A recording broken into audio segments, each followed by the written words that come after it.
Alright, so today we are going to be checking out the Mecharite Apex True RGB keyboard.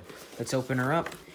And it's an empty box. Do you want to know why? Because I have tested this previously, as I would do with any tech product that I receive. And yes, I did receive this product from Mecharite, but they don't want me to say anything specific, so it's whatever I think is important, which is very, very good. Right off the bat, first impressions, switches are freaking awesome. They're the kailh linears. Spicy. Just hear these stabilizers real quick. Just listen.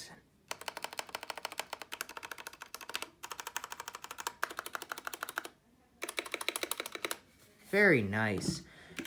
Initially, the spacebar stabilizer was like really smooth, but I think since I've been like moving it around and shifting it, I might have messed something up in the spacebar.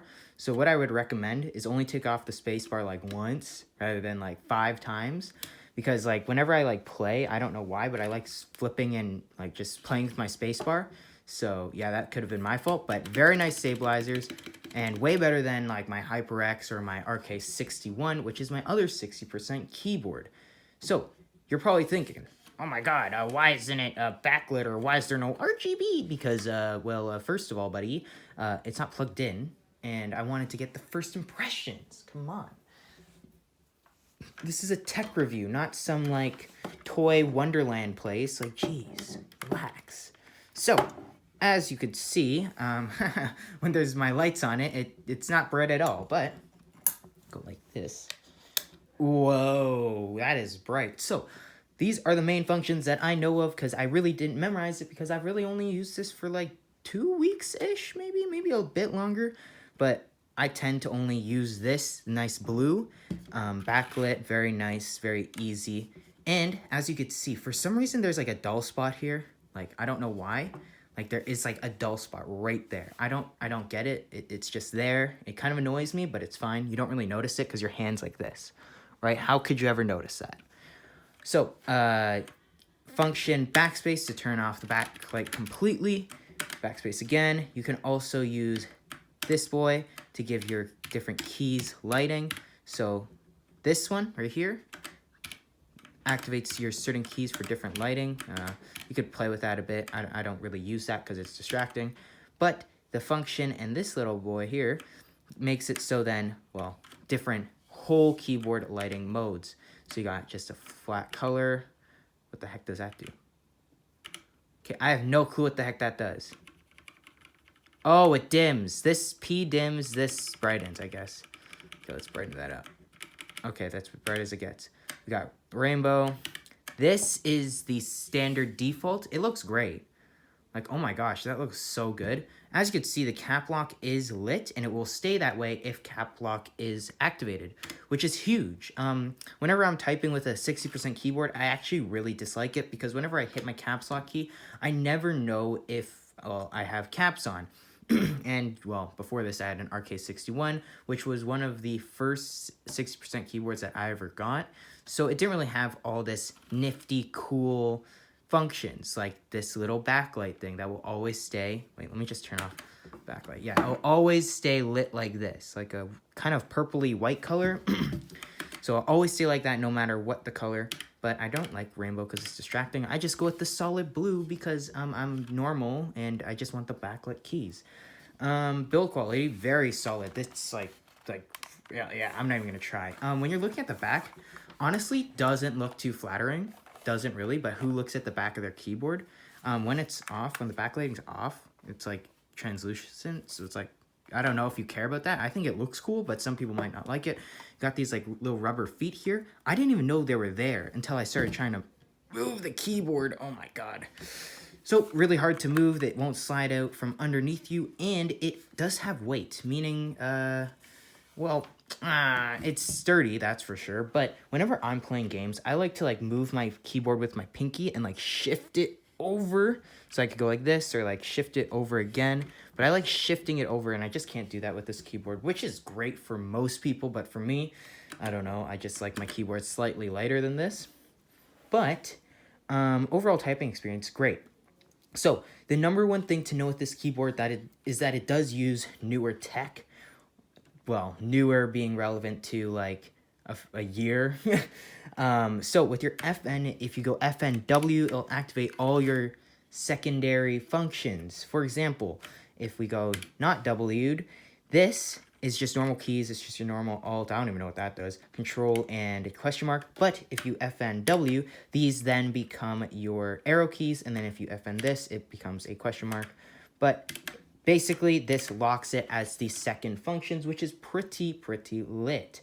Also, as you can see, if I turn off the lighting, maybe you could see it, maybe you can't.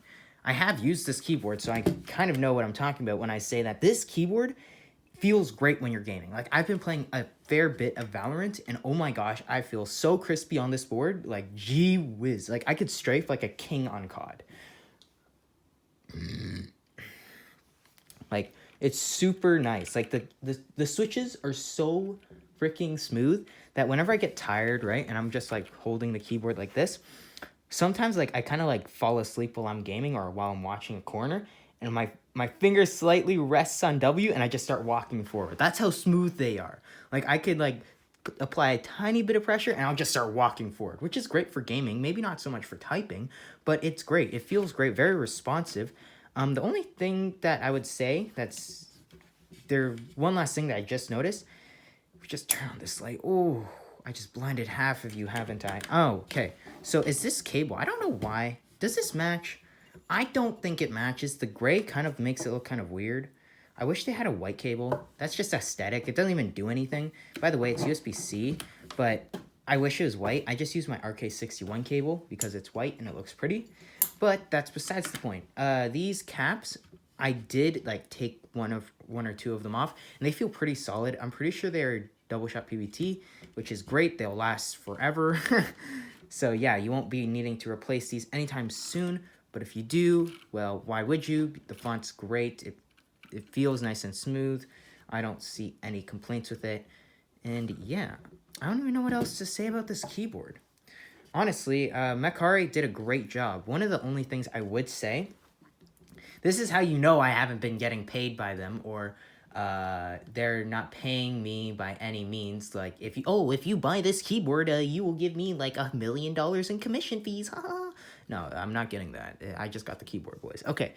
One thing is that this keyboard, when I initially saw the price, it was on sale, and it was $125, and I was like, damn, this keyboard's like the bomb, one of the best things I've ever felt, because it feels good. Like, everything feels amazing on this keyboard. Probably one of the best 60% keyboards with like this FNW key, where I could switch from like normal typing to like I want to use my arrow keys all the time, or just normal typing. It's amazing. It's just a great overall 60% keyboard, and I was like, wow, $120? That's pricey, but it's great. But then once I saw that it was on sale and it's actually $200 like originally, I'm like kind of suspicious about it, because first of all, $200 is a lot of money. You could get like a lot of things gaming wise for $200. Like, it's not like you could upgrade a GPU or anything, but you can get like a whole mouse and keyboard setup. Like my Logitech G305, my mouse, and my keyboard, which was originally the RK61, about 50 plus 50, $100. I got $100 keyboard and mouse for under what this keyboard is. So obviously, I don't know if you're gonna really use this keyboard if you're like a beginner budget person, because honestly, I don't think you will appreciate the amazing quality in this board, and you might as well just get like an RK61, because a 60% keyboard is a 60% keyboard, great for gaming. And if you're just a beginner, I don't think you would appreciate the quality in this board. But if you have used your RK61s, you've used your other random 60% keyboards, and you think, wow, I really like mechanical keyboards, but I don't really want to build my own. And whenever I look at keyboards, they're really poorly RGB lit. This keyboard will give you almost anything you really want. Great build quality, great RGB if you're into that.